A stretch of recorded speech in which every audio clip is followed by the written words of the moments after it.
தேவனே, இந்த நாளை காணச் செய்த உமது கிருபைக்காக உமக்கு நன்றி செலுத்துகிறோம் ஐயா. இப்பொழுதும் நாங்கள் வாசிக்கவும் கேட்கவும் போகிற அந்த வசனங்களை உம்முடைய கரங்களில் ஒப்படைக்கிறோம்.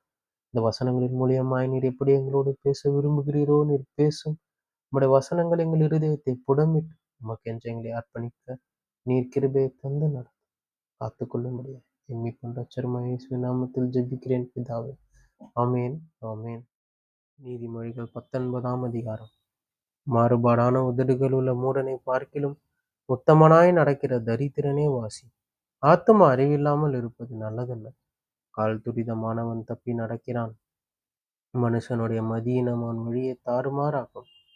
என்றாலும் அவன் மனம் கர்த்தருக்கு விரோதமாய் தாங்கலடையும். செல்வம் அநேக சிநேகிதரை சேர்க்கும். தரித்திரனோ தன் சிநேகிதனாலும் நெகிழப்படுவான். பொய் சாட்சிக்காரன் ஆக்கினைக்கு தப்பான். பொய்களை பேசுகிறவனும் தப்புவதில்லை. பிரபுவின் தயையை அநேகர் வருந்தி கேட்பார்கள். தொகை கொடுக்கிறவனுக்கு எவனும் சிநேகிதன். தரித்திரனை அவனுடைய சகோதரர் எல்லாரும் பகைக்கிறார்களே, எத்தனை அதிகமாய் அவன் சிநேகிதர் அவனுக்கு தூரமாவார்கள். அவர்களுடைய வார்த்தைகளை அவன் நாடுகிறான். அவைகளோ வெறும் வார்த்தைகளே. ஞானத்தை பெற்றுக்கொள்கிறவன் தன் ஆத்மாவை சிநேகிக்கிறான். புத்தியை காக்கிறவன் நன்மை அடைவான். பொய் சாட்சிக்காரன் ஆக்கினைக்கு தப்பான். பொய்களை பேசுகிறவன் நாசம் அடைவான். மூடனுக்கு செல்வம் தகாது. பிரபுக்களை ஆண்டு கொள்வது அடிமைக்கு எவ்வளவும் தகாது. மனுஷனுடைய விவேகம் அவன் கோபத்தை அடக்கும். குற்றத்தை மன்னிப்பது அவனுக்கு மகிமை. ராஜாவின் கோபம் சிங்கத்தின் கெர்ச்சிப்புக்கு சமானம்.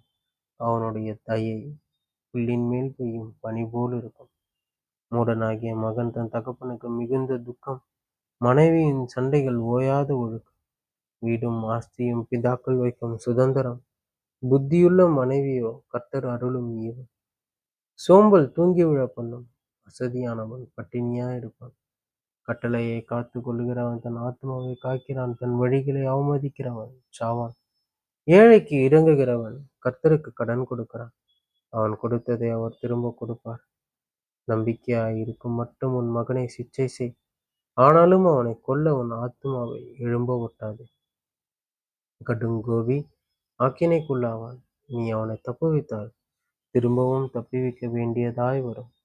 உன் அந்நிய காலத்தில் ஞானமுள்ளவனாய் இருக்கும்படி ஆலோசனையை கேட்டு புத்திமதியை ஏற்றுக்கொள். மனுஷனுடைய இருதயத்தின் எண்ணங்கள் அநேகம். ஆனாலும் கர்த்தருடைய யோசனையே நிலை நிற்கும். நன்மை செய்ய மனுஷன் கொண்டிருக்கும் ஆசையே தயை. பொய்யனை பார்க்கிலும் தரித்திரன் வாசி. கர்த்தருக்கு பயப்படுதல் ஜீவனுக்கு ஏதுவானது.